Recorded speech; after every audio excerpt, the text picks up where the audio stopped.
So today we're going to be learning about the counting principle. This is often used in probability and statistics to figure out how many possible options there are.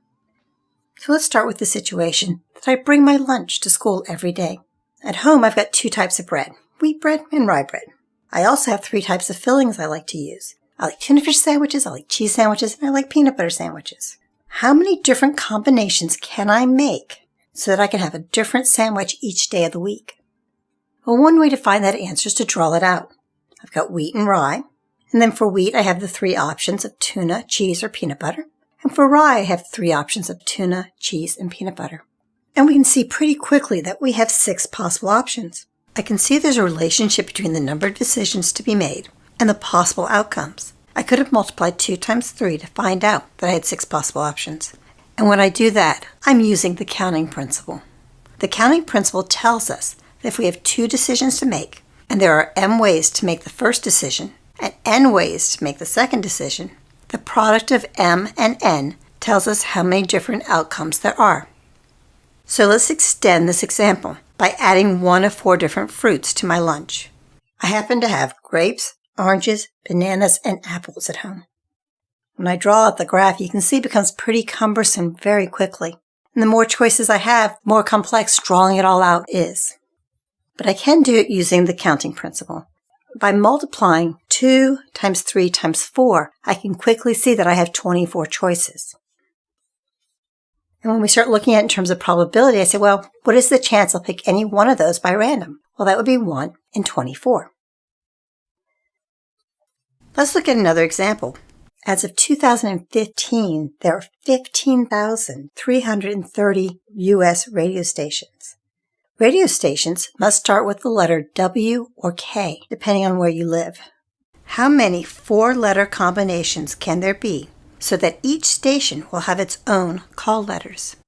And one way of doing that is to lay out my 4 possible options. Well, I know the first letter has to be either a W or a K. So I have 2 options, so I'll put a 2 in the first space. Then the next letter can be any one of the 26 letters in the alphabet. So I'll have 26 there. There are also 26 options for the 3rd letter and 26 options for the 4th letter.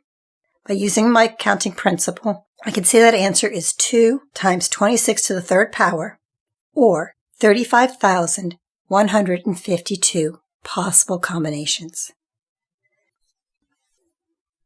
Okay, let's look at a 3rd example. Let's assume that there are roughly 300 million people in the United States that have a first, a middle, and a last name.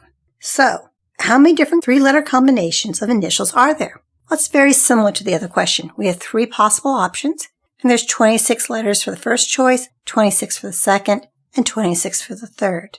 So when I multiply that out, I get 26 to the 3rd power, or 17,576.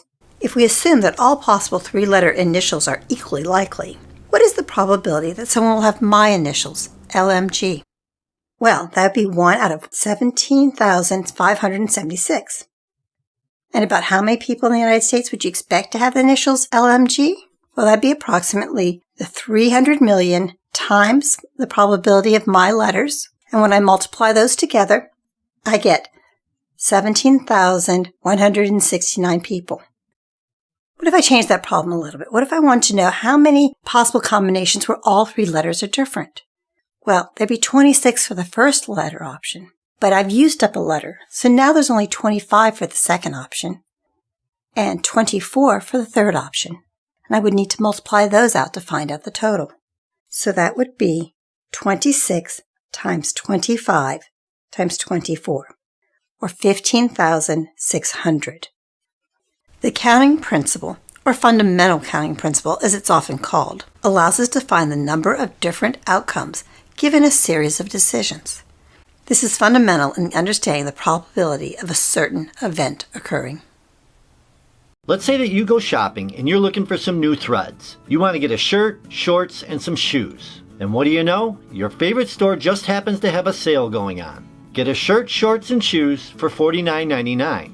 They have the shirt you want in 7 different colors, the shorts you like in 4 different colors, and some cool shoes in 5 different colors. And because you're a stats nerd like me, you want to know how many different sequences of the 3 items are possible. To answer this question, we can use the fundamental counting rule or principle. which mathematically says in a sequence of n number of events, where the first event has k1 number of possibilities, and the second event has k2 number of possibilities, and so on, the total number of possibilities of the sequence will be k1 times k2 times k3 times ...